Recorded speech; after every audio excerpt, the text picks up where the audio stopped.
So communications. So you've got all these ideas, you've got these things you want to do, but you've got these people that you need to engage. You've got your audiences, you've got your staff, you've got your venues. How are you going to get people to get on board and be passionate or excited about the things that you're trying to communicate? So who recognises these kinds of messages? How does anyone feel when you see these kinds of things? So depressed. Panicked. Yeah. What do they make you want to do? Hide. Yeah. Yes. The cargo literacy training actually made me want to do it less, because I was like, this problem is so enormous. You know, nothing I can do can It's help. overwhelming, isn't it? Yeah, totally overwhelming. And that is a big challenge with the environmental sector, and this is why I do behaviour change training for people who work in the environmental sector, is because they think that because this motivated them, and if they shout about it, that more people will act. Evidence has shown that actually it turns people off, they feel hopeless, they feel helpless, they switch off, they unsubscribe from The Guardian, they don't look at it anymore, they don't listen to the news, and they go shopping instead. No. But overwhelming people doesn't make people feel empowered or motivated. So whilst it does engage a few people, and you know, I'm actually here because of thinking how wonderful nature was, but you know, when you see things like, oh, there's a few people who go, yeah, must do something because it's so bad, but there's a point, even for those people, they're like, no more, no more. So how do we communicate with a new narrative? So we integrate our sustainability into your event narrative. So rather than it being that bolt-on of like, by the way, be green, we talk about it in terms of enjoy your wine experience even more, no worrying about the car, get in our convenient, comfortable coach service, take in the sights of Cornwall as you begin your experience. There we go, same thing, they get in the coach. So how can we communicate in a way that's relevant to your audience and that ticks their boxes rather than trying to bash them with some guilt? So Shakespeare's birthplace, they talked about sustainability in terms of what it was like in Shakespeare's time, and beehives and mead and energy efficiency and insulation and things. So they're making it relevant to the millions of Japanese tourists that come to see them, and engage them in a way that's of the time.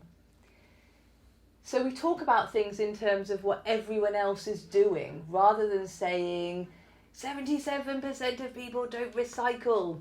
We talk about those 33 that are. That's not right. 23. A while ago I was listening to a Radio 4 Science show, and they were talking about trying to get cars to stop idling outside schools, and they did a load of tests on what signs were up and whether they worked or not. And shaming people was the best method, essentially saying, he's being good, are you going to do it? That was the one that actually clicked most with people, rather than the sort of nice, wouldn't it all be nice if we didn't, kill our kids with asthma. Parent guilt, that is. Yeah. But what they did there was they said, they're doing it, why don't you? So what they said was, this is what other people are doing. So they normalised it. Yeah. Yeah. Because it's like keeping up with the Joneses. So we'll talk a bit about that. So make it relatable to the people you're communicating with. So frame it to make it relevant. So, talking about net zero, scope 3 emissions to someone coming to do a children's community workshop. Talk about making your local community beautiful, the clean air, make it relevant. And tell stories of people like them taking action. So it's much, hearing about the person who's turned off their car, the parent who's done this thing and the benefit they've noticed that their child no longer has asthma or something. Telling a story is much more easy to understand. And we were talking about this last night. We make sense of the world through stories. The Bible, Aesop's fables. That's how we've understood the world. So why in sustainability do we talk about facts and stats? I mean, I've wowed you with some weird and wonderful stats today. You probably won't remember any of them, but you might remember a funny anecdote that we've had when we've been chatting, because this is what's more memorable. So focus on giving people a sense of change and that better is possible, not it's so overwhelming, there's 50 million plastic bags in the sea, please can you pick up that little bit of litter there. You know, make it feel like everyone's doing it and change is possible. So this is where your messengers are really important. So who are the people who people relate to? So people who look like your target audience. It is, for millennials, influencers on social media, because they seem to be like them, living the lifestyle that everyone could aspire to. Whereas film stars, no, their lifestyle's completely different. So trusted figures. David, I mean, what happens when he goes? Because no one else is going to trust anyone anymore. People who are, if you're talking about kind of corporate brands, scientists and doctors, people use doctors or dentists to sell toothpaste because we trust a dentist. I'm not sure whether I'll cover it, but relatable messengers. So making sure, if you're talking about a music event, maybe David Attenborough is not the person to be selling the message. It's actually someone who goes to the event, someone who's at the front of the mosh pit, saying about how they love using their reusable cup because they don't spill their drink while they're moshing. That's it, cups with lids. Yeah. So positive social proof. So this is people like us doing the right behaviour. So we talk about, like you said, the parent in front of you is turning off their car. Do it too. So can we get specific and say X amount of people who live in Cornwall who go to these wine tours have left their car at the hotel and enjoyed our coach? And in the example of towel reuse in hotels, saying that the people who stayed in this room used their towels led to the biggest increase in people leaving them. So knowing what someone had done before them meant they're more likely to do it. They've got no idea what that person looked like or whether they were like them, but they're like, oh, well, they did it, we better.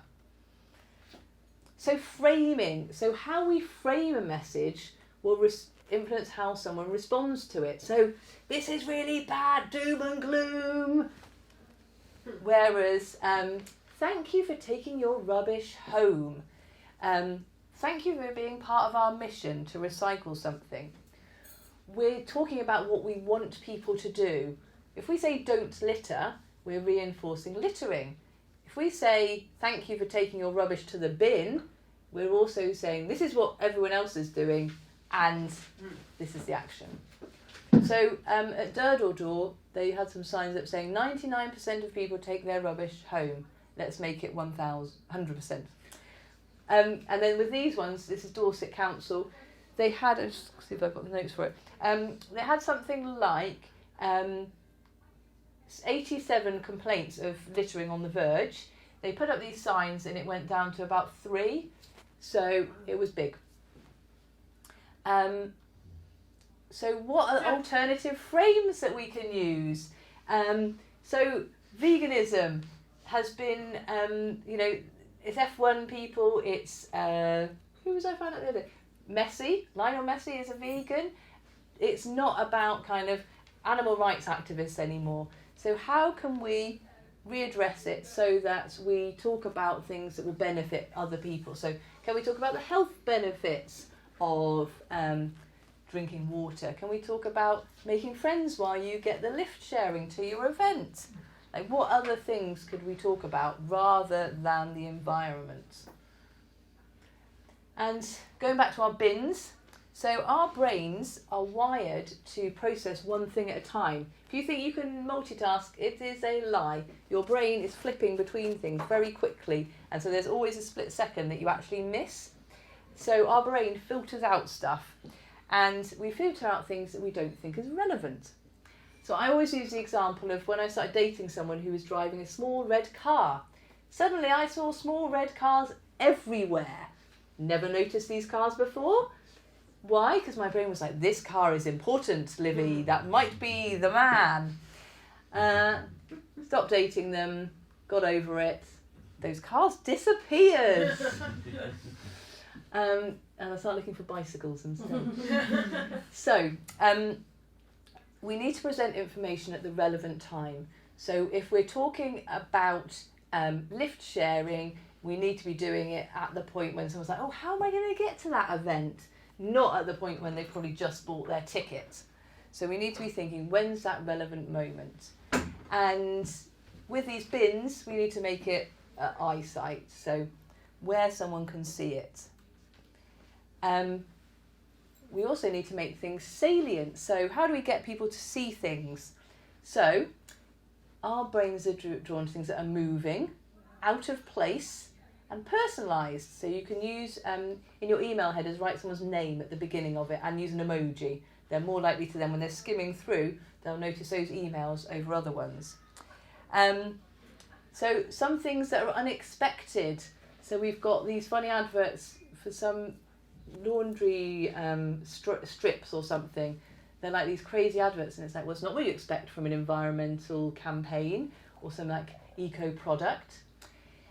This one here in Schiphol Airport, they put a fly in the men's urinals, and it's because people were urinating on the floor. This gave them something to focus on, reduced spillage. So it was unexpected. Rather than the sign that says, don't urinate on the floor, they made it fun, unexpected. These bins in Bournemouth reduced littering around them, I think by about 70%, versus the same black bin. And all it says is, if this has been put somewhere else, it's not no exciting messaging. It's just colourful. It's just fun. And that's the thing. It's like, what do people expect from some environmental message or a bin? Make it unexpected. These are some banana communications. No one expects a banana communication about CO2 emissions. They expect a picture of a tree. And then, so sadly you don't have food waste here, but in Bristol, they wanted to get people to use their food caddy more for food waste. And the campaign was called Feed My Face, Slim My Waist. And they asked people to put stickers, fun faces on the bins. So we've done some personalisation of the bin. 10% increase in people using these bins. They didn't talk about the benefits of food waste. They didn't talk about the environmental impacts. They just made it fun and personal. So, key things for your communications. In DEFRA's 2008 research, they found that people wanted to know why they're being asked to act, what difference their actions will make, that they're part of something, and that other people are taking action too, so that they knew that their actions will have an impact. And they also want to know that they'll fit within their current lifestyle, or that they're expected by society. So I think we have to accept now that not everything's going to fit within our current lifestyle. So what are other people doing? Can we focus on that? And finally, we're going to, before we close up, we're just going to have a think about some communications we could use. But this is from, who uses signs, like warning signs, telling people what to do and what not to do? Yeah. So, yeah. So this was a campaign in Loo in Cornwall by Behaviour Change Cornwall. And they had all these signs, and all of the signs said, you are being watched. No, all the signs said, litter harms our community and marine life. So all of them said the same thing. And they had a different icon and a different sign. Do you think this one, this eye, that's what it was, did this encourage or discourage littering? Do people litter more or less? Less. Anyone else? Oh, it didn't leap out off the wall at me. It didn't say, I don't know where they were putting it, but... Well, people think they're being watched. They are more likely to behave differently. So even this weird eye... Are they really being watched? Doesn't matter. Have you seen those... We are being anyway, so... Yeah. Yeah. Someone's always watching. Camera everywhere. Google's listening to us. Yeah. So if we think we're being watched, we behave differently. So what about this? Be a hero, recycle.